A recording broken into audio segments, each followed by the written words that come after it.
Papasin din po natin kablasan, naglagay po na po tayo ng mga tiles dito. Sa perspective po natin, ito po yung design po natin. Meron po tayong tiles dito, tapos meron pong wood tiles sa kabilang portion. Yan, para magkaroon po tayo ng accent.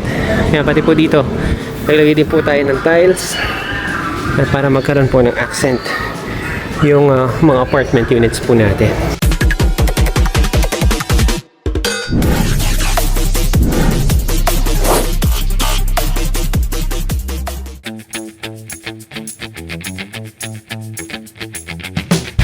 Pinagpalang araw po sa bawat isa. Welcome back po sa ating channel and welcome back po sa Blessed Builders, mga ka-Blessed.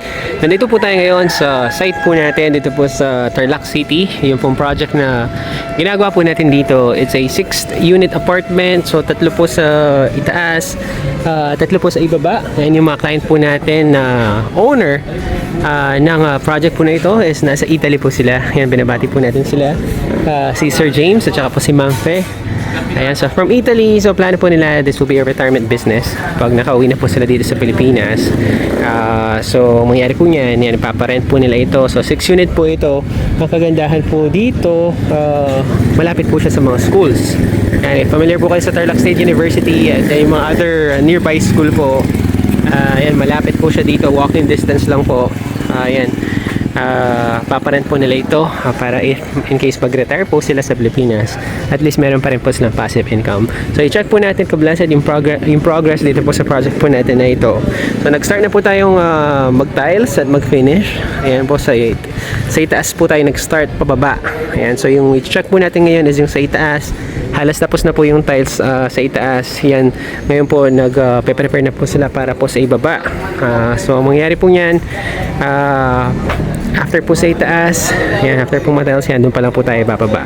So ongoing na rin po yung pag-finish po natin, yung mga team finishing yan, nandito na po, nagmamasilya na, tapos pa yung mga ilang portion po na napinturahan na. So itong area po niyan na to, open space. Papansin niyo po, very tight po yung space po natin dito. Yan, so nag-aalis na po tayo ng mga debris, yan, yung mga basura, yan, inaayos na po natin para mapalinisan na. Ayan, para po medyo lumuwang na po yung place po, yung lugar po natin dito, para lumuwang na. So open area po yun dito. Tapos yung first unit, ito po siya. So yung papa-wall po niya nito, hindi po muna winol, para po na free po yung access po nila dito. So check po natin yung sa itaas para makita po natin yung finish po doon, pati po yung layout po ng bahay, I mean ng apartment, para makita po ninyo. Yan, so yung access po niyan dito po siya. Yan, paakyat.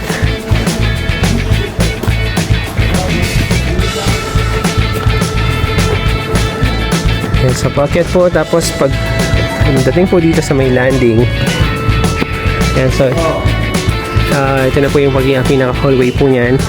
Hallway po papunta sa mga units po natin. Papasin din po natin kablasan, naglagay po na po tayo ng mga tiles dito. Sa perspective po natin, po yung design po natin, meron po tayong tiles dito, tapos meron pong wood tiles sa kabilang portion. Yan, para magkaroon po tayo ng accent. Yan, pati po dito, naglagay din po tayo ng tiles para magkaroon po ng accent yung mga apartment units po natin. So ito po yung hallway. So unit 1, 2, 3. So tatlong unit po yung meron po tayo dito po sa itaas. So check po natin yung layout para magka-idea po kayo. So hallway po dito. So nakatiles na po yung hallway po natin. Nilagyan lang po natin ng blue sack para hindi po magasgasan yung mga tiles. Yan, tapos nilagyan din po tayo ng mga tiles dito sa mga portion po ng wall. Yan, para magkaroon po ng design po yung mga apartment unit po natin. Yan, hanggang sa dulo po siya. So check po natin yung layout. Yan, same exact layout naman po. Yung mga unit, so 1, 2, 3 pare-parehas lang po. So ito po yan, yung main entrance po natin. So pagpasok po sa main entrance, yan, open layout lang po siya. Yan, open dito, tapos open area po dito. Yan, para at least komportable pa rin po yung mga magre-rent. Yan, tapos dito po yung magiging kitchen area po niyan. Kitchen area, tapos refrigerator dito po siya. Maglalagay po sila ng refrigerator dito. Tapos yung pong banyo, dito po siya. Yan.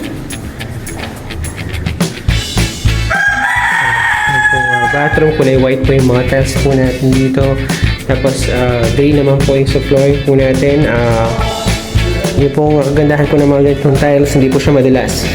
And so, pwede po kayo nababasa po yan, magaspang pa rin po siya. Yung pong advantage ng mga ganitong klase ng tiles. Pero dito po, gloss po yung mga ginamit po natin para mas madali sa linisin. Sa light gray po yung ginamit natin dito. Tapos yung walls po natin, masilya na po. Yan, preparation na po for our final painting. Yan, tapos ito po yung bedroom yan dito. One bedroom po tayo dito. One bedroom. And tapos yung dito naman po, service area naman po yung dito. Service area. And kung mayroon pong sampayan or laundry, yan, pwede po sa portion po na to. So ito po yung view po natin. Nandito po tayo sa service area. So yan, ito po yung kitchen, dining, tapos yung sala dito na po siya. Yan, pwede po tayo maglagay ng TV po dito. Ito yung TV wall natin. Yan, ito po yung room.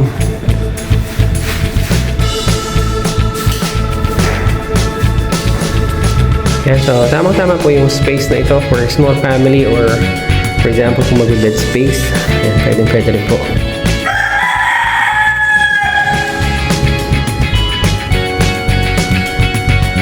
Yan, lalabas po tayo dito sa hallway. Yan, ito po yung pinakadulang unit.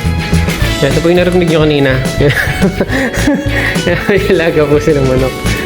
Yan. Yan, tapos dito po, yung pong ginamit po natin spandrel dito is kulay wood grain.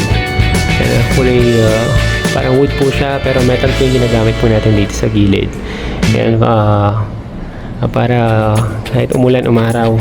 Yan yung pong lifespan po nito. Yan, mas mahaba po since metal po siya.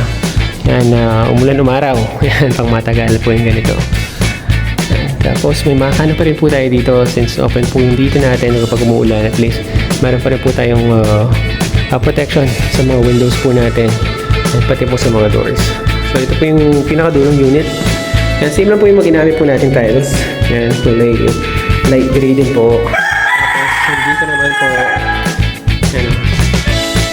ano po yung backsplash po natin. Ito yung countertop. Same layout lang po. Ito po yung service area, tapos yung pong bedroom po natin. Pinakadulong unit, sa paglabas, ito po yung makita po natin.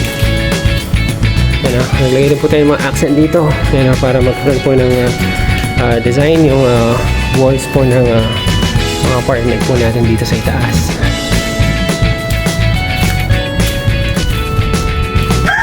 So ito po yung view natin. Nandito po tayo sa ating stair.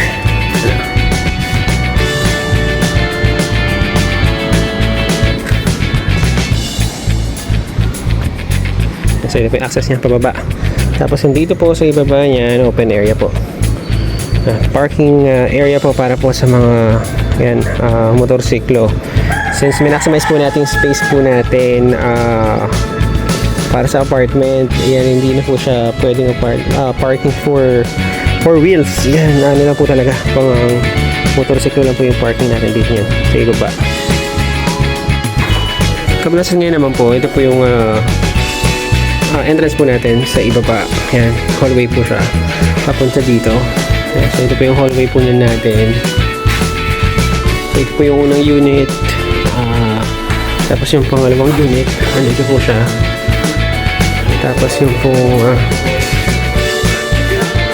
yan, pangalawang unit dito po siya. Kaya pakita ko lang po siya para magka-idea po kayo. So yung dito po kasi ongoing po yung pagta-tiles po natin. Yan, nakapag-tiles na po tayo dito. Yan, may mga portion pa na rin po na minamasilyahan na. So yung sa taas, halos patapos na po. Yan, hindi na po ongoing.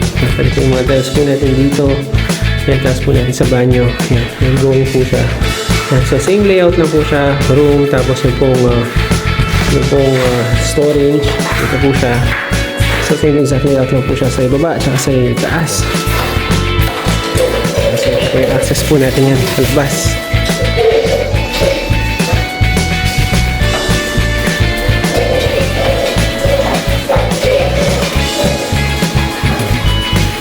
Yan, dito po siya. Dito po niya yung pinaka-entry po. Yan, tapos ka-blessed, din dito niyan, lagay po tayo ng wall sa portion po na to sa left side. And tapos dito naman po sa harapan, ito yung sinasabi ko kanina, naglagay po tayo ng wood tile dito sa portion na to para magkaroon po ng accent. Yung pong facade ng apartment. So, meron po tayong wood tile dito, tapos ito po yung mga itong wall po na to, tsaka sa ibaba niya, naka-tiles din po niya dito. Tapos maglalagay pa po tayo ng wall niyan dito. Meron po extension yung firewall natin dito sa portion na to. Na-check po natin yung dito sa kabilang side. Yan, so ito po yung kabilang side po ng apartment. Yan, papalitadahan pa po niya nito. Itong portion na to, tapos waterproof po natin since naka-firewall po yung dito natin. Tapos yung dito po, yan, bakante po siya. Yan lang po, pinapa-rent po yan. Hopefully in the future, magkaroon po ng commercial units po dito. Yan, para at least kadabi po niya is yung mismong apartment po. So mga ka-blessed, yan po muna yung pinakahuling update po natin sa site po natin dito po sa Tarlac. Maraming salamat po for tuning in sa ating vlog ngayong araw. Mag-ingat po tayong lahat at pagpalain po tayo ng Panginoon.